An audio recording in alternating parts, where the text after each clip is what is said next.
When my sister died, she left me everything. And then, after 18 years of silence, my three children suddenly came back, calling me Mum again. I wanted to believe them. I really did. But something in their smiles felt practiced. Something in my chest tightened. I thought I was too old to be fooled. But what if the real betrayal wasn't just from the past, but was already waiting in my living room, wearing my son's face?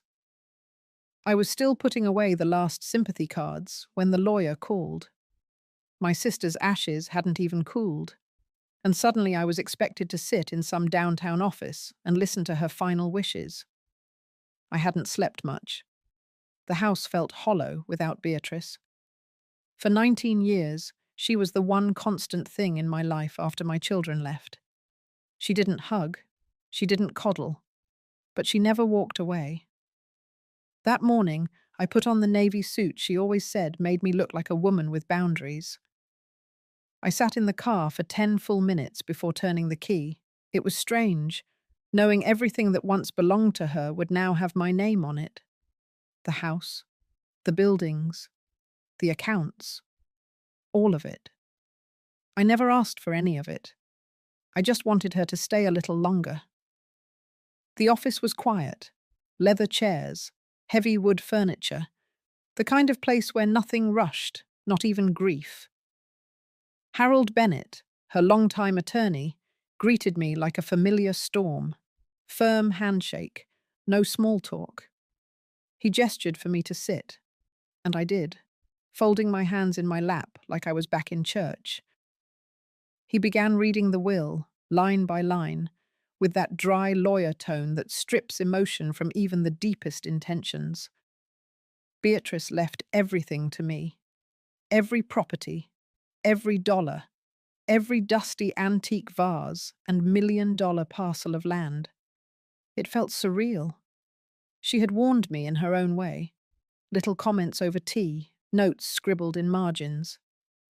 But hearing it said aloud still pulled something deep inside me. There was a moment of silence when Harold closed the folder. Then came the knock. The door opened, and time stood still. Gregory stepped in first, his shoulders broader, his hair thinner. But that same walk, that same confident smirk dressed up as concern. Susan followed, thin, tightly wound, her smile stretched too far. And Philip, the youngest, hovered in the back like he always did. I hadn't seen them in 18 years. Not once.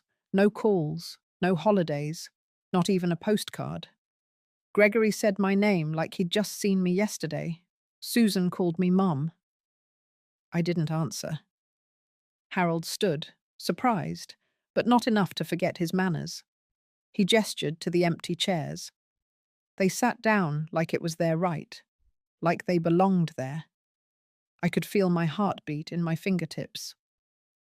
Susan reached for my hand across the table. I pulled it back without thinking. Philip said something about the obituary, how they had seen it, how they had meant to come sooner. My eyes were fixed on Harold. He looked back at me with a question in his eyes, but I didn't nod. Gregory cleared his throat and said he was sorry for everything, that they were here now, that they wanted to help. I think he even said something about rebuilding. I remember thinking, why now? Then I remembered something Beatrice once told me. When people show up suddenly, it's never sudden. It's planned. I didn't argue. I didn't ask for explanations. I let them talk. They said they had changed. Life had taught them lessons. They wanted to be a family again. They asked if I was eating well, if the house felt too big now, if I needed anything. That was the moment I realized this wasn't about me. It was about the will. It was about everything Beatrice left behind. Harold finally spoke, thanking them for their concern, but explaining that the estate had already been lawfully transferred. Gregory nodded slowly, like he expected that answer. Susan looked disappointed, but not surprised. And Philip, he never did look me in the eye. After they left, Harold turned to me. He asked if I wanted to contest their presence. I said no, because something in their voices told me this wasn't the last time I would see them. If you're still listening, tell me something. Have you ever had someone come back into your life not because they missed you, but because they realized you had something they wanted? If you have, I hope you chose yourself, like I'm about to. Stay with me. This story is only just beginning. It happened in the kitchen, the day everything shifted. I remember the light slanting across the tile, the kettle starting to whistle, and Beatrice standing by the sink with a glass of water she hadn't touched. Her hair was pinned back too tightly, like always, her mouth drawn in that thin, unreadable line. She didn't look at me when she said it. She just stared at the faucet and said, "You'll stay here now. I've already had the locks changed. That was 18 years ago. Back then, I was still shaking from what happened the week before.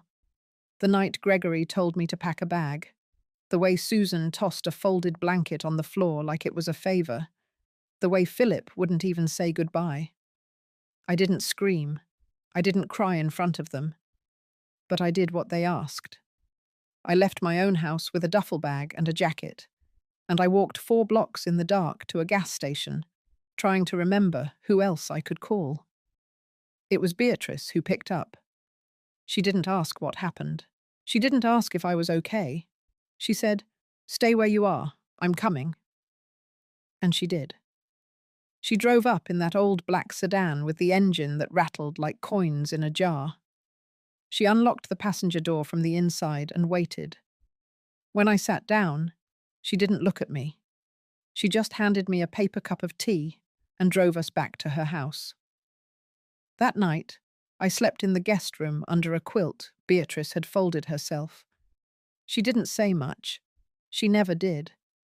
But the next morning, there were fresh eggs on the counter, and she had stocked the fridge with the things I liked: strawberry jam, whole milk, plain yogurt, the quiet way she cared. I stayed in that house, and the seasons changed. And with every passing day, she didn't ask when I was leaving. People talk about pain like it's sharp, like it stabs. But mine didn't feel like that. It felt dull, thick, like walking into the ocean fully clothed, heavy and slow and impossible to shake off. It wasn't just the way they pushed me out. It was the way they made it feel reasonable, like it was the natural next step, like I should have seen it coming.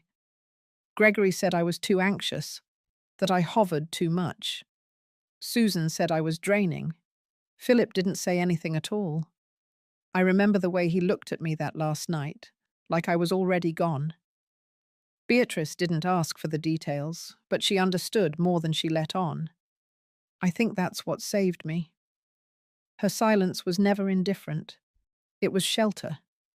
I began helping her around the house, organizing files, watering the plants. She would leave small notes for me, always on yellow paper, always signed with just a B. At first, I tried to talk more, tried to fill the silence. But eventually I learned that quiet could be a kindness. A year passed like that, then another. Eventually we stopped referring to it as temporary. She moved my things from the guest room to the west bedroom, gave me a key of my own. We developed our own rhythm. Morning walks, grocery lists, shared looks across the dinner table when the news anchor said something ridiculous. We never said the word family, but I think we both understood it in our own way. What I didn't expect, what I never once anticipated, was that Beatrice would leave everything to me. She had other options: distant cousins, old colleagues, charities she supported. But she chose me. I remember one evening, maybe 10 years after I moved in, she was sitting in the sunroom with a glass of red wine. She didn't drink often, and when she did, she became slightly looser, though never unguarded. That night, she said something I never forgot. "You stayed." That's all it ever came down to. Everyone else left. You stayed. She said it like a fact, not praise, not sentiment, just something that was true. And that's what I held on to now. As I sat in her kitchen alone, 18 years after she rescued me, trying to understand why my children had walked back into my life like they hadn't slammed the door shut behind them, I remembered those words. You stayed. Maybe that was what scared them most, that I had survived without them, that I had found something steadier, something stronger, without needing their permission. Because the truth is, I did want them back. For years. I dreamed about it, rehearsed conversations in my head, thought of birthdays, weddings, grandchildren, all the moments I thought I'd missed. But now, here they were, unannounced and overly sweet, saying all the right words in all the wrong ways. It wasn't reunion they wanted. It was recovery of the things they thought they'd lost, or could still take. And I wasn't the same woman who had begged them to stay. I was someone who had learned how to live inside silence, who had learned that quiet does not mean powerless, who had learned that staying is sometimes the bravest thing you can do. The envelope wasn't thick. It was standard ivory stock, the kind Beatrice used for thank you notes and holiday cards. My name was written in her careful, slanted script across the front. No decoration, no extra weight. But my hand trembled as I held it. Harold handed it to me after the will reading. He didn't say much, just that Beatrice had left instructions for me to read it privately. I waited until I got home. I needed the silence of the house to open it. I needed to hear her voice in my head again, before I heard what she had left behind in words. The letter inside was brief. 4 paragraphs. Every word chosen with care, like everything she did. She said she knew the return of my children would stir up more than old feelings. That grief, mixed with unresolved love, was the perfect storm for guilt. She reminded me, in that practical tone only she could manage, that guilt was not the same thing as trust, and that forgiveness did not mean forgetting. She wrote that she left everything to me not just out of love, but out of principle, because I had been the one who stayed, because I had been the one who gave, even when I had nothing left to offer, because she wanted me to know that what I did mattered. She ended the letter with a line that made me pause longer than I expected. You deserve to live without always waiting for the next door to close. I read that line 3 times, because I knew what she meant. For years, even inside her home, I had lived like I might be asked to leave again. I folded my grief. I tiptoed through quiet rooms. I treated her generosity like a loan I couldn't repay. But Beatrice had seen right through it. And now, with her gone, she was still offering me something I hadn't fully taken before. A place to stay. A place to belong. I folded the letter and placed it in the top drawer of the desk in the study. Then I sat down and opened the file folder Harold had also given me. It was full of bank statements, property deeds, insurance documents, all of it now in my name. My hands moved through them like they belonged to someone else. I was a retired administrative coordinator, not someone meant to own 6 commercial buildings and acres of real estate. But Beatrice had left no gaps. Everything had a note, a tab, an explanation. And then, tucked in the back, I found a smaller envelope. No name, no address, just a sticky note attached that read, "Open only if they come back." It wasn't sealed. I slid the letter out and read it once, slowly. It was written 2 years ago. Beatrice had seen something coming, even before her final diagnosis. She had suspected that if news of her death reached my children, they might return. And she had prepared for that. In the letter, she detailed steps she had taken. Legal protections, ownership transfers that couldn't be reversed, a clause in her business agreements that named me as sole trustee of her charitable funds. But it wasn't the legal content that shook me. It was her clarity. She wrote that people who abandon their parents rarely return for love. That regret is loud when wealth is involved, and that I should not mistake their tears for truth unless their actions had changed. Her words didn't soften the ache in my chest, but they did steady it. I placed both letters back in the folder and slid it into the locked cabinet near the fireplace. Then I made tea, sat in her chair, listened to the clock tick, and for the first time in days, I let myself breathe. The next morning, I walked the property.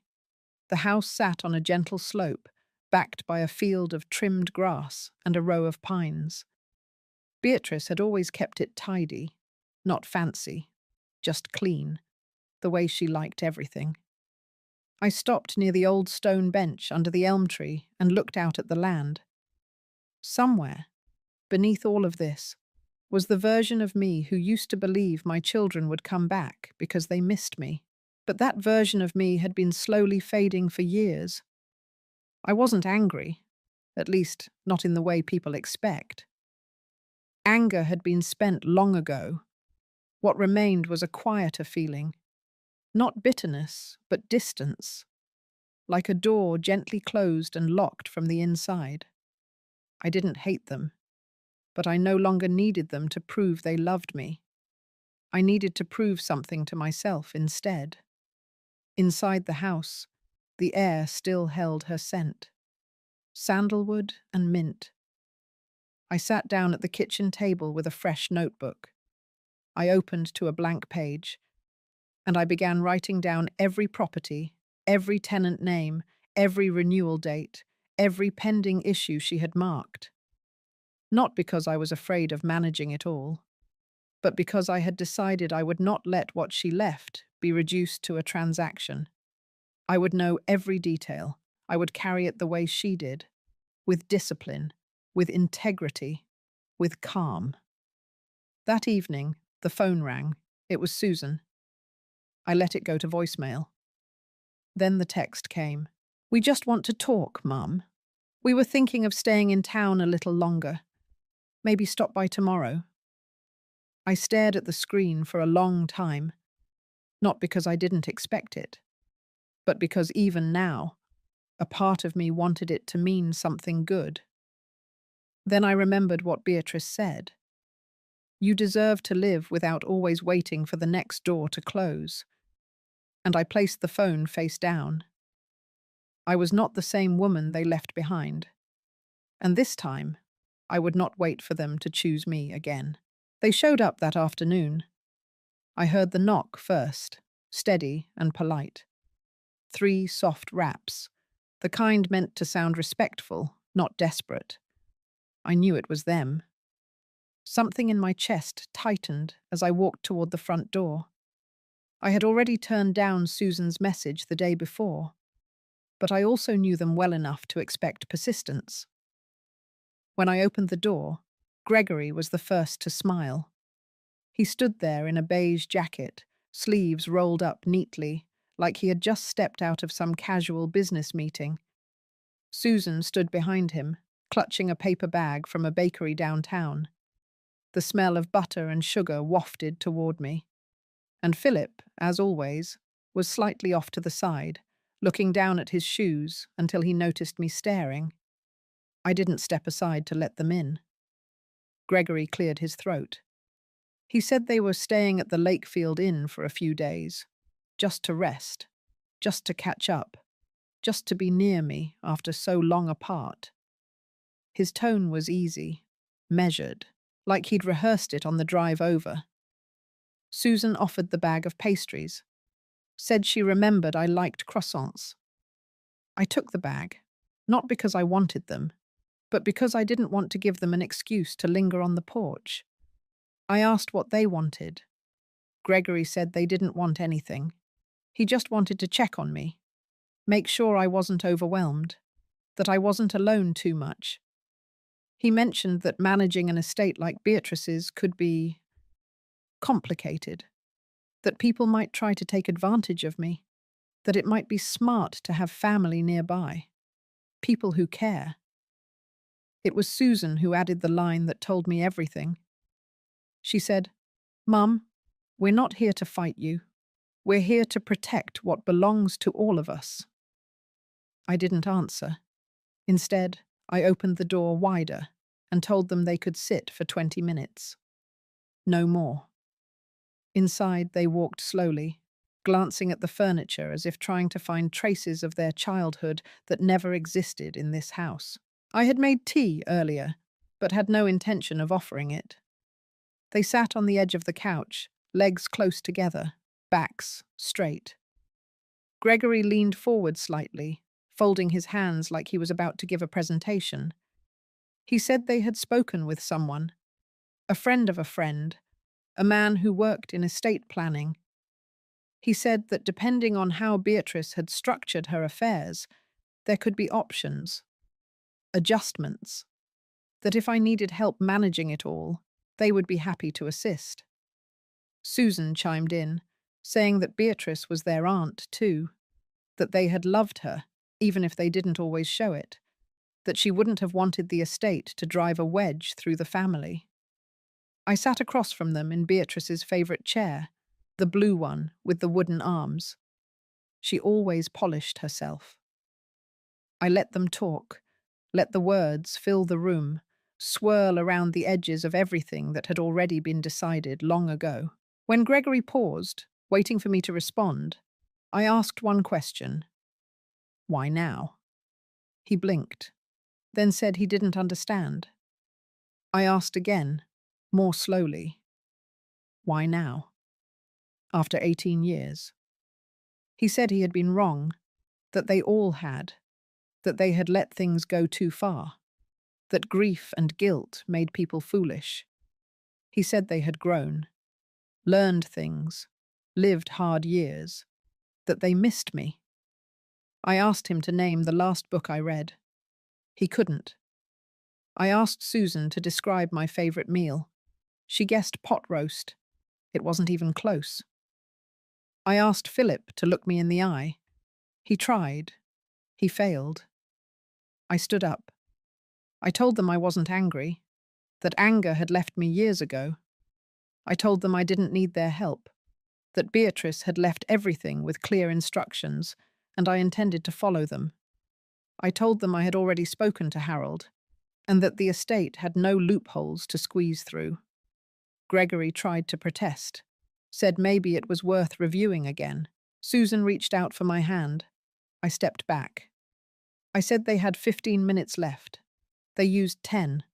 They left quietly. No raised voices, no scenes. Just awkward silence and a final promise to call. When the door closed, I stood still in the entryway for a long time.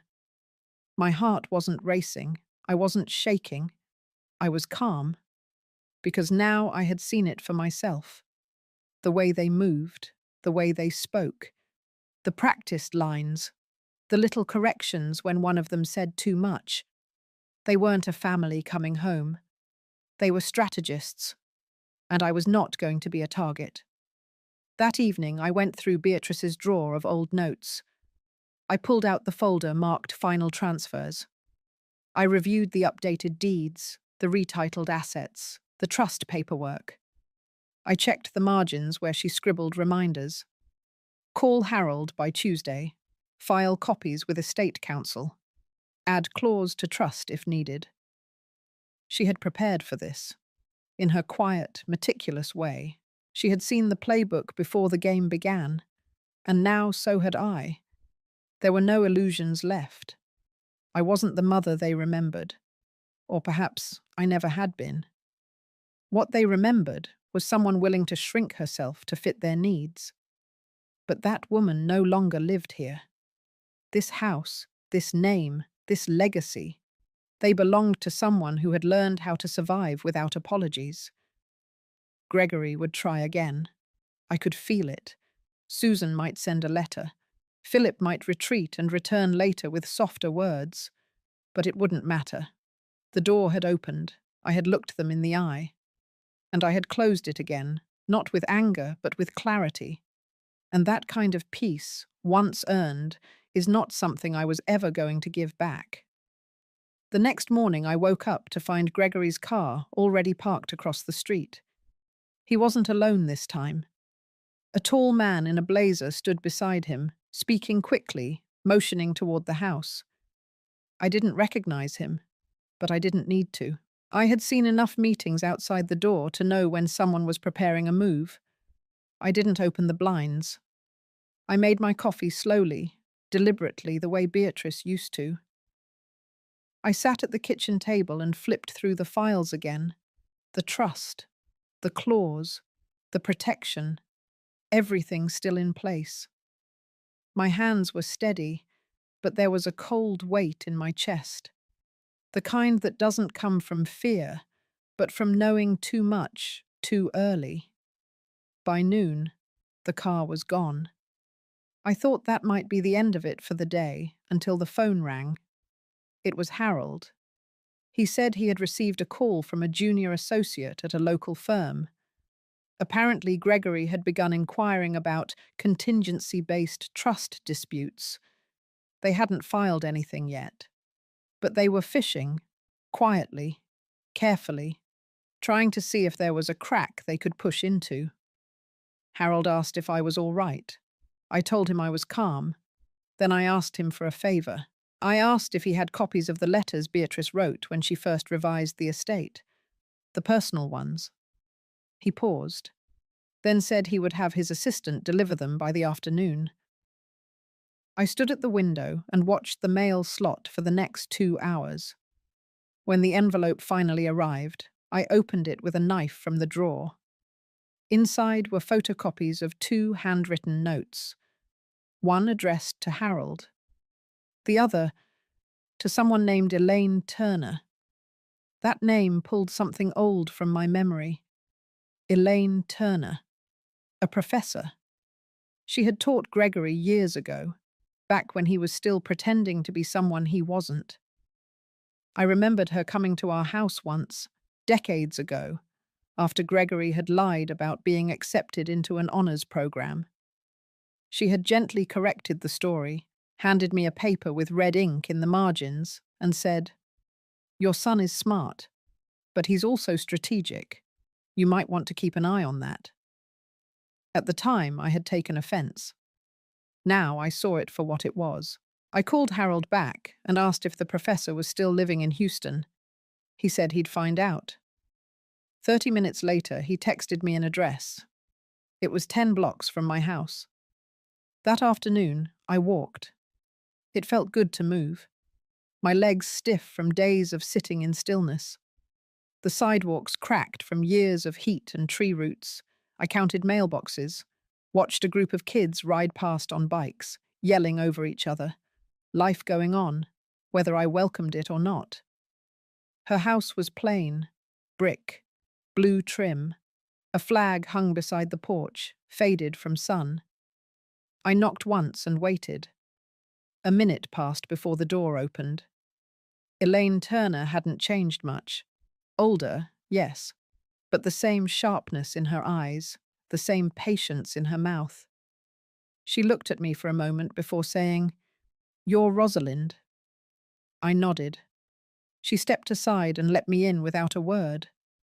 The house smelled like lavender and books. We sat in a living room full of armchairs that looked too heavy to move, but somehow comforting. She poured tea. I didn't ask for it. She just knew. We talked for nearly an hour. I told her everything. The reappearance, the visits, the man in the blazer, the subtle threats. She listened without interruption, except to ask for dates, names, timing. Then she reached behind the armrest and pulled out a folder. Inside were 3 pages, typed, labeled, annotated. She said she had kept track, that she had never thrown away the records from when Gregory was her student, that there had been irregularities back then, plagiarism, manipulated citations, even a complaint from a classmate that he had submitted someone else's work. Nothing ever proven, nothing formally filed, but enough to stay in her mind. She said Beatrice had reached out to her 2 years ago, just one meeting, over lunch. Beatrice had asked what she remembered. Elaine had told her everything. Beatrice never said why she asked. But now, we both understood. I asked if she would be willing to write a statement, not legal, just personal, something that showed a pattern. She said she already had. She slid it across the table. In it, she described Gregory's behavior over the years, not as a mother might, but as an educator, as someone who had seen the difference between ambition and manipulation, between brilliance and calculation. She described how charm could be used like a mask, how words could be weapons when wielded without conscience. I held the letter in my lap and looked up at her. She said Beatrice had wanted me to have support, not just legal, but moral, emotional. People who could remind me that choosing distance is sometimes the sanest form of self-preservation. I thanked her, not with words, but with the way I stood, the way I folded the letter with care, the way I met her eyes and did not look away. That night, I slept for 6 straight hours. No dreams, no memories, just rest. Because the armor was building, not out of hate, but out of knowing. Knowing that truth alone does not protect you. Sometimes you need evidence. Sometimes you need memory. Sometimes you need a witness. And sometimes you need to stop letting hope be louder than history. Under the soft morning light, I sat at Beatrice's desk and opened the manila folder where I had started gathering everything. The trust documents, the note from Elaine, copies of every message Gregory had sent, notes I had scribbled after each of their visits. It looked like clutter to anyone else, but to me it was armor. Quiet, measured, undeniable armor. That morning, I called Harold again. He was calm, as always. He asked if I had slept. I told him the truth. I had, finally. But not because things were better, because I was clearer. I told him about the meeting with Elaine. I told him what Gregory had been circling around, quietly behind my back. Harold said he wasn't surprised. He said, "Rosalind, this is the stage where people start smiling more. When they realize pressure doesn't work, they try charm again. Polished charm." I hung up and waited. By noon, Susan showed up alone. She brought flowers this time, yellow tulips, a little wilted at the edges. I opened the door just wide enough to block her view of the living room. She smiled like we were close again. She said she just wanted to see how I was doing. She said she remembered I used to love tulips in spring. I didn't bother correcting her. It was peonies I loved. Beatrice had grown them in the back garden. I didn't ask her in. Instead, I asked her what she wanted. She hesitated, then asked if I had heard from Gregory. I told her not lately. She said he was stressed, that he'd been looking into things, but it wasn't because of greed. It was fear, that estates this size attract bad people, opportunists, that he just wanted to make sure I was protected, that we all were. She emphasized the word, we. I told her I was fine, that everything was in order. She shifted, as if preparing for a speech. Then she said something that I will never forget. She said, "I know you think we're coming back now because of the inheritance, but maybe we're back because we regret what we did. Maybe people change. Maybe we've changed." I looked her in the eye and asked her to name the street I moved to after Beatrice took me in. She blinked. Her mouth opened, closed. I told her it was Willow Glen Road, that I had lived there for 3 years, that not once had she written, that when Beatrice sent them my address, all 3 letters either were returned unopened. She didn't respond. I told her I didn't believe people change just because there's money involved. I told her regret is a quiet thing. It does not knock on your door with flowers. I thanked her for the tulips and closed the door gently. That evening, Gregory called. I let it ring. Then again. Then Philip left a voicemail. He said he wanted to talk. Not about the trust, about the past, about healing. His voice shook a little, like he had rehearsed too many versions before picking this one. I didn't call back. Instead, I visited McClellan. She was the director of the local women's non-profit Beatrice had funded for years. We had met a few times at fundraisers, but we had never talked deeply. I brought her a tin of lemon cookies, the kind Beatrice used to send every spring. McClellan welcomed me into her office, a cozy space filled with books and photos of the women they had helped. She listened as I told her everything, not just the recent events, but the long silence, the years of absence, the emptiness I had buried under routines. She listened without pity, just attention. And when I finished, she poured us both tea and said quietly, "You know, sometimes the absence of harm is not the same as love." I nodded. She said she had heard about Beatrice's passing, that the women in their shelter had cried when the news broke, that they lit candles and left notes in the front hallway. I hadn't known that. Then she asked me what I wanted to do with all of this.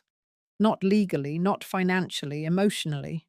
I told her I didn't know yet, but I was starting to understand that forgiveness and access are two different things. I could forgive them someday.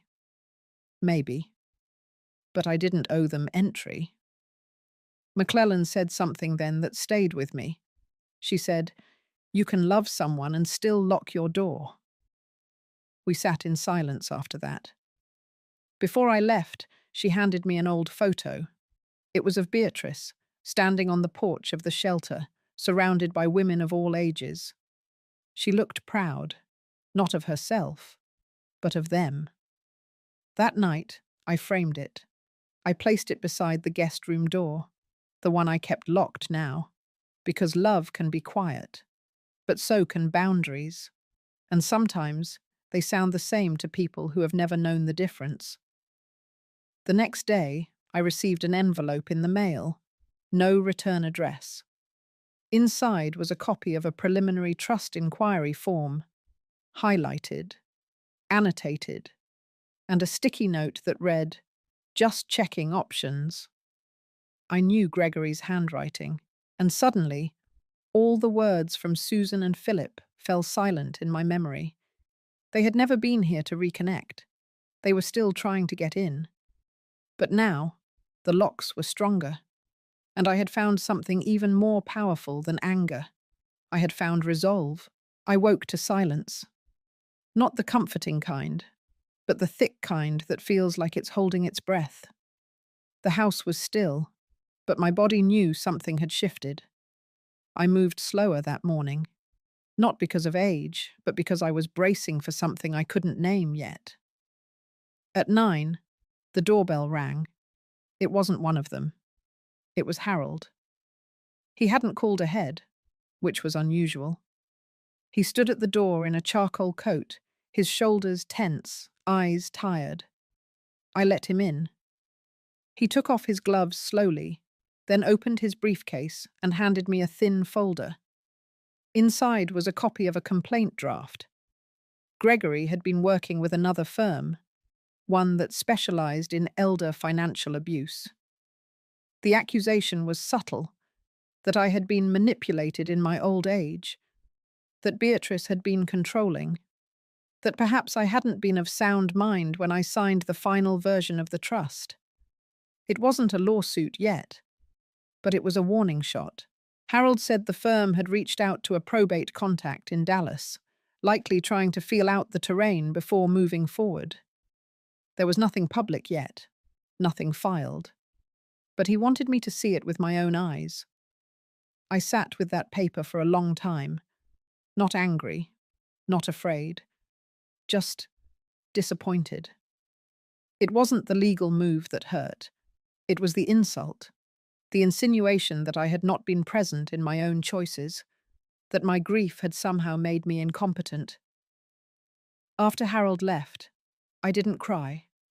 Instead, I opened Beatrice's old desk drawer and took out the notebook she had given me years ago, the one with the leather cover and blank pages. I hadn't touched it since she died. I wrote one sentence: "If they want to test my memory, I will give them every page of it." I spent the rest of the day writing. Not stories, not defense, just moments. Moments that proved I had been awake, that I had been watching, that my memory was not only intact but sharpened by neglect. The way Gregory had looked at the will when I first mentioned it. The shift in his mouth. The way Susan had called twice in a row only after reading the obituary online. The way Philip had referred to the house as a property asset during breakfast. Each detail, dated. Each sentence, clear. By dusk, I had 27 pages filled. Not to show anyone. Just to remind myself that no one would get to rewrite my story while I was still alive to hold the pen. 2 days later, I received a formal request to meet with a mediator. Gregory's name was not on it, but the initials matched the firm from Harold's warning. It was phrased kindly, an invitation to resolve family misunderstandings without the need for formal litigation. I declined. 3 hours after that, I received an email from Philip.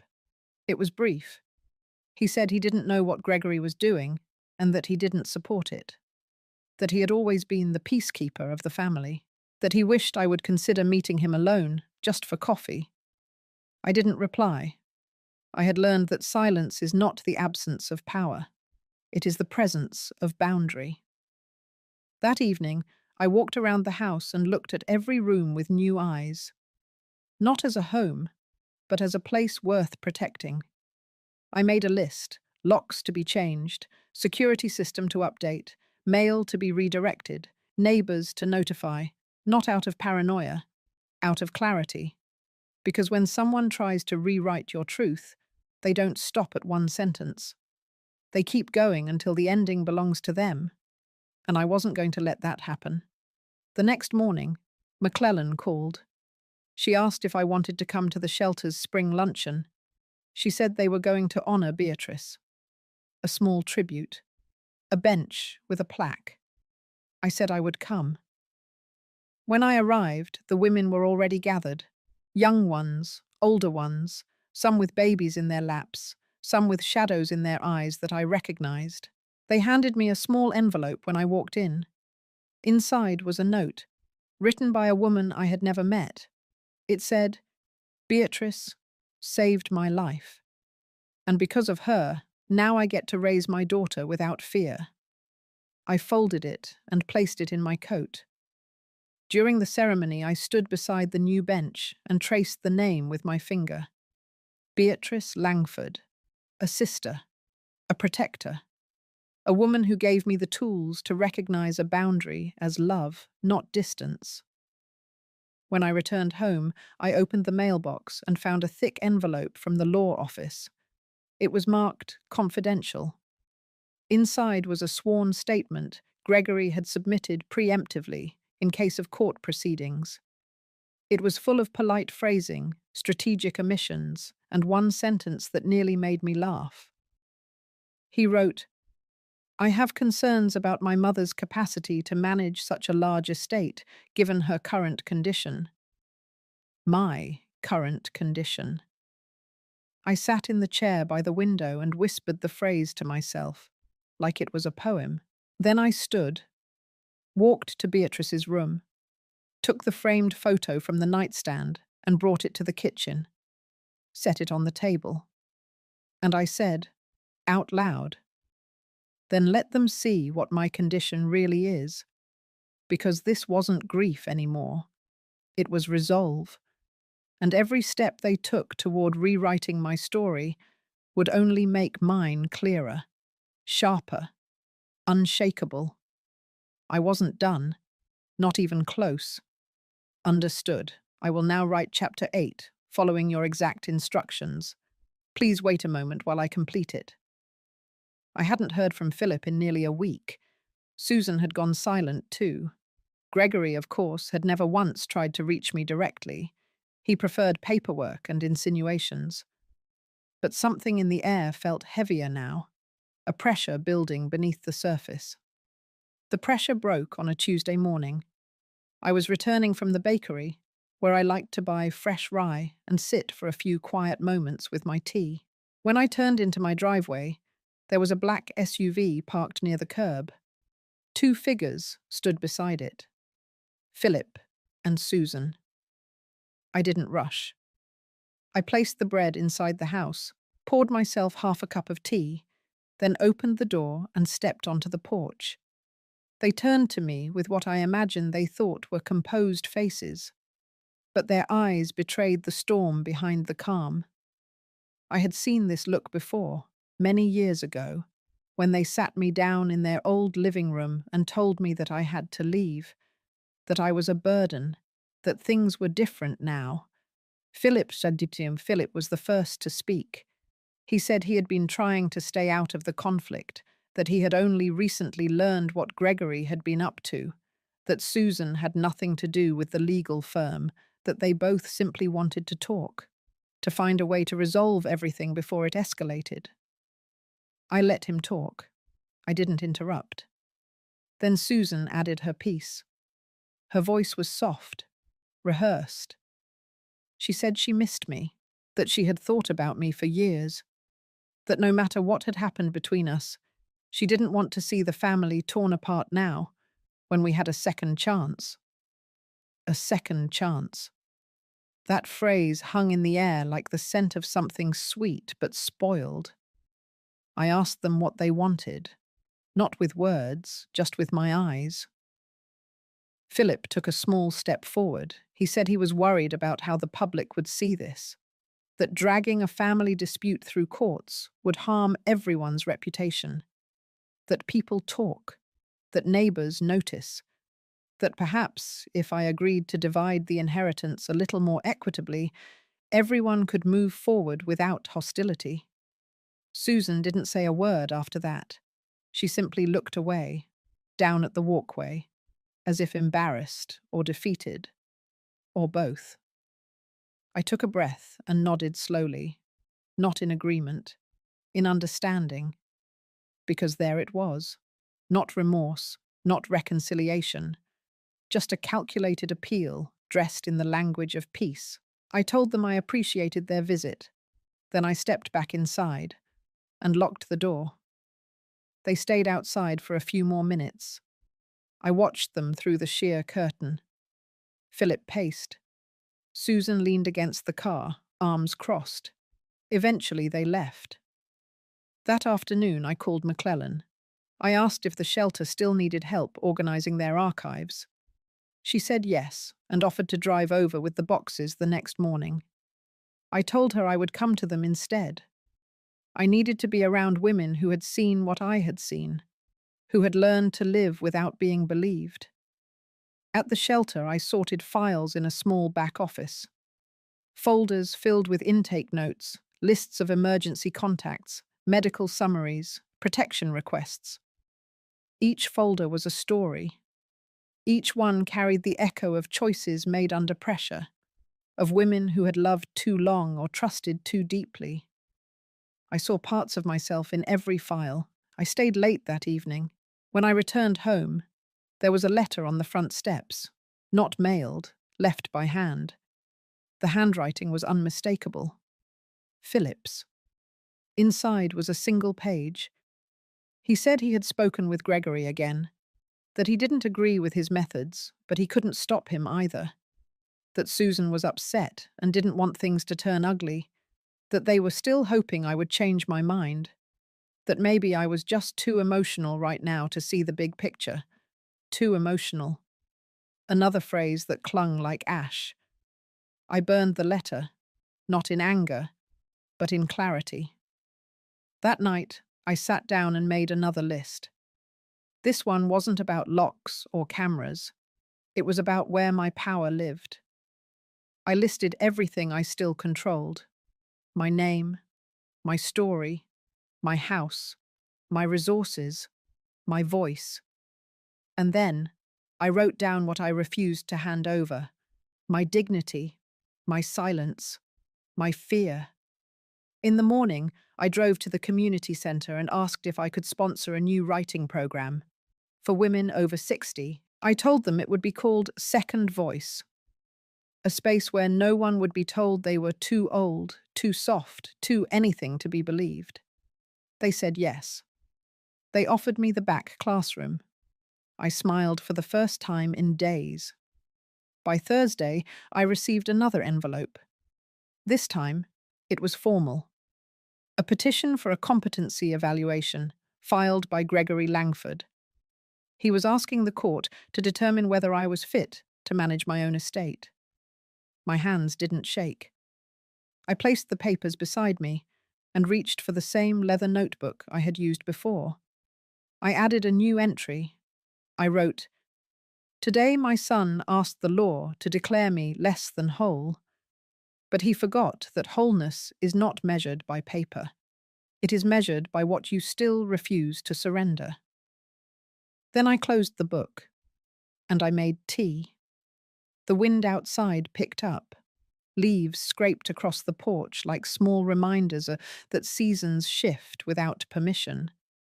But even in winter, some things remain rooted. I was one of them now. Rooted, but not stuck. Still, but not silent. Ready, very ready. The morning of the hearing, I woke before dawn. I didn't need the alarm. My body was already alert, the way it used to be on days when I had to defend a business contract or speak before a skeptical boardroom. But this wasn't business. This was personal, and not in the way they meant it. This wasn't about inheritance. This was about the quiet erosion of respect. The courthouse was cold, despite the spring sun trying to slip through the high windows. I wore a dark wool coat, the same one I had worn at my sister's funeral. Not because I was in mourning, but because it reminded me of strength. It still smelled faintly of her perfume, soft, lilac-like, a scent that made me feel less alone. When I entered the waiting room, I saw Gregory immediately. He didn't acknowledge me. He stood in a pressed grey suit, talking to a woman I didn't recognize. A young attorney, perhaps, or an assistant. He had a file in his hand, and that same taut expression he wore at his father's memorial years ago, when I asked him whether he had spoken to Susan lately, and he answered by pretending not to hear. Philip and Susan arrived 5 minutes later. She wore all black. He wore a navy jacket with an over-starched collar. Their appearance was neat, deliberate, as if coordinated, as if mourning something in advance. My lawyer, Mr. Denning, a quiet man with sharp eyes, had reviewed the petition thoroughly. He told me this case wasn't typical. It wasn't about erratic behavior or actual impairment. Gregory had framed it around emotional instability, citing my recent decisions under distress, including large donations and new community projects. The implication was that I was being manipulated or unraveling. But I wasn't the one unraveling. That would come later. We entered the hearing room. A judge with weary eyes and a deliberate voice asked the parties to speak in turn. Gregory's lawyer stood first. She was confident, smooth. She painted me as a woman overcome with grief, isolated, vulnerable. She referenced the cancelled trust fund, the delayed renovation of the family estate. She said these were signs of impulsivity. She said my advanced age and recent bereavement clouded my judgment. She never said old woman, but the words hung in the room anyway. Then Denning stood. He spoke plainly. He referenced my decades of work, my clean financial history, the documentation of all recent gifts and projects. He emphasized that competence was not a feeling, it was a standard, and I had met it, clearly. Then, unexpectedly, he called a witness. McClellan. She stepped forward in her usual jeans and blazer, not dressed to impress, dressed to stand firm. She spoke calmly about our time together at the shelter. She said I had offered not just money but structure, a new program, built from scratch, a consistent presence, a mentor to other women. A force, she said, a lighthouse. Gregory shifted in his seat. Philip looked down. Susan looked straight at me. The judge asked for a brief recess. We stepped into the hallway. I took a sip of water and watched the light shift across the tiled floor. It was oddly quiet for a courthouse. Just the distant hum of a copier and someone's heels tapping past. When we returned, the judge summarized the statements, noted the lack of medical evidence, and concluded that there was no legal ground to question my competence.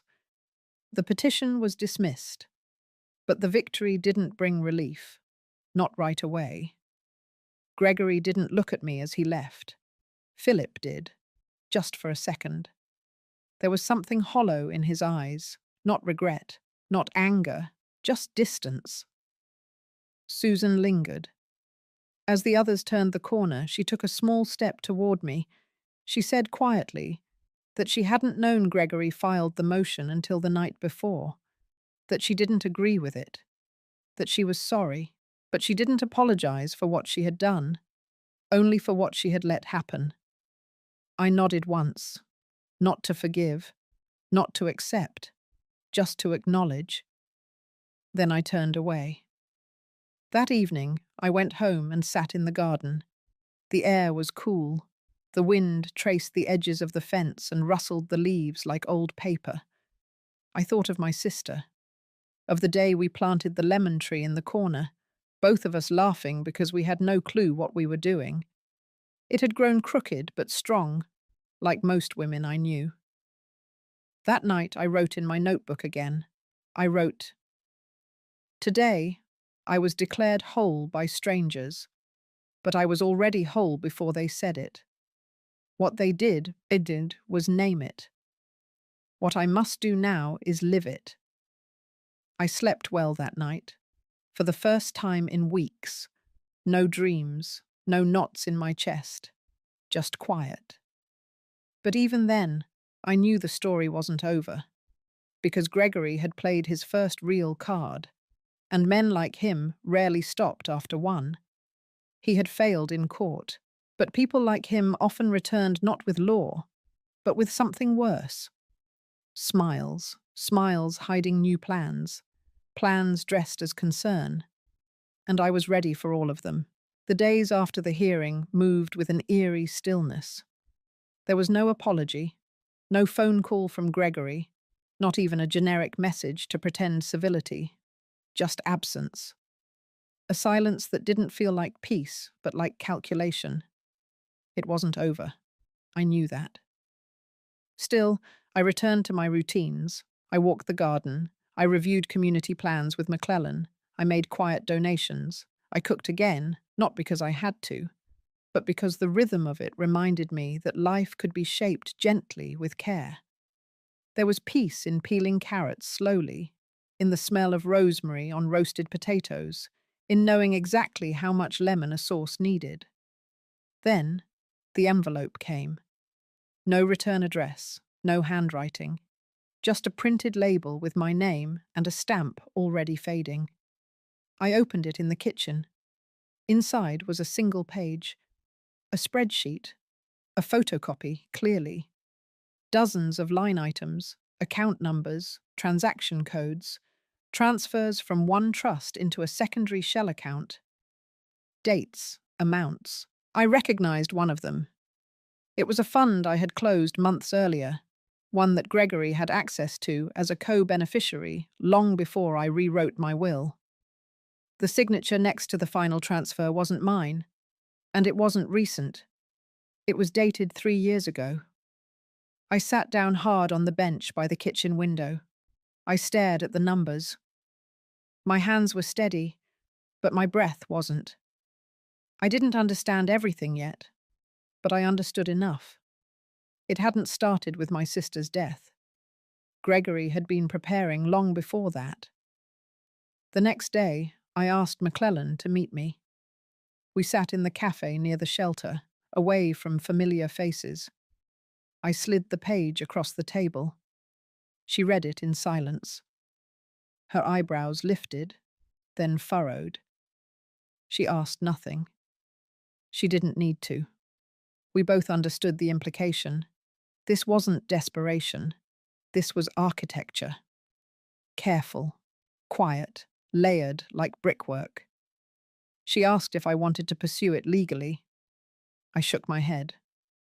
Not yet. Not because I feared conflict, but because I needed more than accusation. I needed clarity. I needed truth. So I called Ashby. Not my original attorney, but a woman I'd worked with years ago on a foundation grant. Smart, young, surgical with numbers. She met me that weekend with a laptop and a look that said she wasn't here to sip tea and soothe me. She was here to investigate. It took her 2 hours to trace the connections. Gregory had opened 3 accounts under aliases, each tied to trusts that once belonged to my late husband's estate. 2 had already been liquidated and dispersed. The third remained open, dormant, with just under $200,000 inside. It was all legal on paper, but the signatures were forged. And the timing, years before my sister passed, proved this wasn't about inheritance. This wasn't disappointment turned into opportunism. It was strategy. And he wasn't working alone. Ashby leaned back, tapped her pen on the armrest, and said it straight. Gregory and Philip had been manipulating my accounts for years. The only reason it hadn't come to light sooner was because their changes were incremental. They counted on my trust, on my distance. They had counted on me aging quietly. I didn't cry. Not then. I thanked her. I packed the documents. I walked home. That night, I took out the letters my sister had written me in the last year of her life. She had known more than she said. I read between her lines now and realized how gently she had tried to warn me. I had mistaken her caution for kindness. I had assumed the danger was outside, not within. And then I realized the worst part wasn't the theft. It was how natural it had become for them. How easily they had sat in my living room. How freely they had hugged me. How quickly they had used the word mum as if it had never been bruised. I stood in the hallway, looking at the family portrait from decades ago. My children, all 3.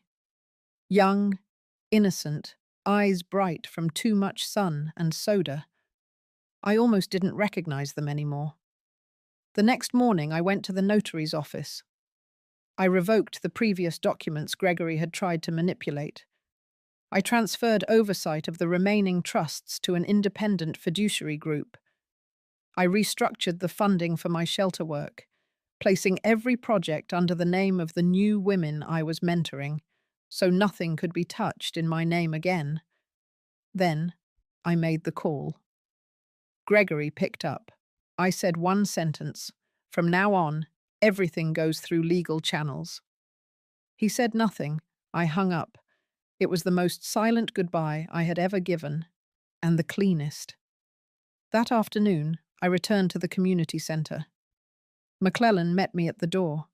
Her expression was unreadable. I handed her a copy of the restructure. She looked at it. Then she looked at me, and for the first time in weeks, she smiled. But it wasn't joy. It was respect, and maybe a little awe. And for the first time since this began, I felt something I hadn't felt in years. Power. Not the kind that controls people. The kind that protects yourself. The kind that doesn't need to yell to be heard. The kind that rebuilds. Quietly, deliberately, like peeling carrots in a quiet kitchen, like replanting a crooked lemon tree and knowing this time you'll give it the space to grow wild. The week after I finalized the legal restructuring was the quietest my home had felt in years. No emails, no unexpected visits, no soft knocks at the door, followed by syrupy apologies or fake smiles. It was as if the air itself had shifted, cleared of something heavy and unseen. I still woke early, out of habit more than necessity. The dawn was cool, the sky soft with fog that rolled in from the trees behind my house. I made coffee the way I liked it. I stood barefoot on the back porch, breathing in the sharp scent of pine and silence. It felt earned, but healing is never linear. That Wednesday, I received a package. No name, no note. Inside was a photo, an old one. Me, Gregory, and Philip on a summer trip to Lake Lanier, maybe 25 years ago. The boys were smiling. So was I. I could still remember the sunburn on my neck and the way Gregory had helped me into the canoe because my knee had flared up that morning. It was a good day, a real one. I almost didn't understand why it had been sent until I turned it over. Scrawled in blue ink on the back, in Gregory's handwriting, were the words, "We weren't always like this." That line cut deeper than I expected, because it was true. They hadn't always been cruel. They hadn't always looked at me like a barrier to something they wanted. There had been years, real years viz, when we were family. We laughed, we cried, we existed in the same space with love. I had been the first one they ran to when they scraped their knees or broke their hearts. I was not a stranger then. I was their compass. I sat down with that photo on my lap and let myself feel it all. The grief, the guilt, the lingering ache of something that had died slowly, not with a bang, but with 1,000 small cuts over time. That night, I didn't sleep. I replayed memories like an old record, ones I hadn't allowed myself to revisit in years, not because they hurt, but because they reminded me of who we had been before betrayal had carved its way between us. The next morning, I visited the community garden. McClellan was already there, tending to the mint beds. She looked up, saw my face, and said nothing. Instead, she handed me a pair of gloves and pointed to a patch of lavender that needed pruning. I worked beside her in silence. The sun was warm on my back. The earth was soft. And with each snip of the shears, I felt something inside me start to settle. After an hour, she finally spoke. "You can mourn them without letting them back in." She didn't need to explain. I understood. The heart is vast. It can hold grief and boundaries at the same time. That weekend, the foundation hosted its annual dinner. I had almost forgotten about it. It was a small affair, not formal, just donors and volunteers gathering in the old barn-turned-event space. I wore a navy dress I had nearly given away. I pinned my hair up like I used to in my 40s. When I arrived, the room hushed for a moment. Then they applauded. Not for me, for the work, for the shelter that had opened 2 new wings under the new leadership of the women I had mentored, for the scholarship fund that now bore my sister's name, for the quiet revolution that had happened in a town that once thought women like me were meant to shrink and disappear. I gave a short speech. Just a thank you. Nothing grand. Just gratitude. Afterward, one of the women from the program came up to me. Her name was Alicia. Late 30s, soft voice, fierce eyes. She had fled an abusive marriage 2 years ago with nothing but a duffel bag and a toddler. She took my hand and said, "You gave me the map. I just walked it." I squeezed her fingers and whispered, "No, you built the road." On the drive home, I felt the fullness of something I hadn't named before. It wasn't triumph, it wasn't revenge, it was a kind of peace that came not from getting even, but from getting clear. I no longer needed Gregory or Philip to see me. I saw myself. That night, I lit a candle in the windowsill, a tradition my sister and I had started as children. Back then, it meant someone was coming home. Now, it meant I was home with myself. As the flame flickered, I looked around the living room. There were no photos of my children, not out of bitterness, just clarity. I had space now for something else, for new chapters, for old dreams revived, for laughter that didn't come with conditions. I didn't know what the final pages of my story would hold, but I knew this much. They would be mine. The morning after the foundation dinner, I sat at the same kitchen table where I had once waited for letters that never came. The sunlight cut through the window just like it always had, but everything felt different. Not because the world had changed, but because I had. I poured my coffee slowly, savoring the warmth in my hands. For the first time in years, there was no tension riding my shoulders, no weight in my chest. Just breath, just presence. The phone rang. I let it go to voicemail. It had been happening more often lately. Old acquaintances calling to say they had seen something about me on the local news, my name on a community board, my face in a newsletter. But the messages were different this time. There was no trace of gossip, no curiosity laced with pity, only kindness, or something close to it. I didn't call back. I didn't need to. That afternoon, I walked through the garden alone. The roses had started to bloom again, a bit late for the season, but beautiful all the same. I paused at the patch of lilies I had planted the week after Philip last visited. They were quiet flowers, not flashy, just steady, like me. McClellan joined me around 3. She didn't say much, just passed me a folded napkin with a cookie tucked inside. I smiled. It was oatmeal raisin, my favorite. She knew that without ever asking. We sat on the bench near the greenhouse and listened to the wind rustle the trees.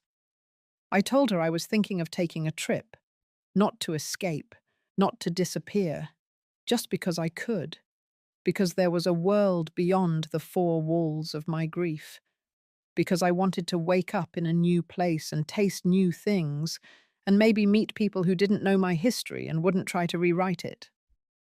She nodded, as if she had expected that. She told me the lilacs would miss me. I told her I'd leave instructions, and that was that. That evening, I opened the old cedar chest at the foot of my bed. Inside were letters from my sister, yellowed with time but still intact. I read the one she had written the week before she passed. Her handwriting slanted, rushed. She had always written like she was chasing the thought before it disappeared. She wrote that love was not something you hoarded, it was something you planted. I folded the letter back carefully and closed the chest. She had been right. I hadn't lost everything. I had simply made room. The next few days passed in quiet motion. I donated boxes of things I no longer needed, clothes I had not worn in years, trinkets that had once held meaning but now felt like dust. I kept only what sparked something tender. My passport, surprisingly, was still valid. I booked the trip. Just a week. Coastal Maine. I had always wanted to see it in the fall. The night before I left, I walked through the house slowly, not as a farewell, but as a thank you. Each room had carried a piece of my story, the joy, the silence, the ache, and now, the peace. I paused in the hallway outside the guest room. On the shelf was a framed photo from the foundation gala. Me, McClellan, Alicia, and the volunteers. The smiles were real, not perfect, but full. I turned off the light and let the darkness settle. The next morning, I left before sunrise. The air was crisp. The road stretched ahead like a promise. As I pulled out of the driveway, I didn't look back, because I no longer needed the past to define me. I had finally come home to myself, and I was free. Have you ever reached a point in life where letting go was the only way forward? I know many of you listening have carried silent wounds, the kind that never bruised the skin, but left marks all the same. If this story echoes something inside you, I hope you remember that peace isn't something others give you. It's something you choose, one decision at a time. If this spoke to you in any way, stay a while. There are more stories like this, and maybe, just maybe, one of them will help you write your own ending too.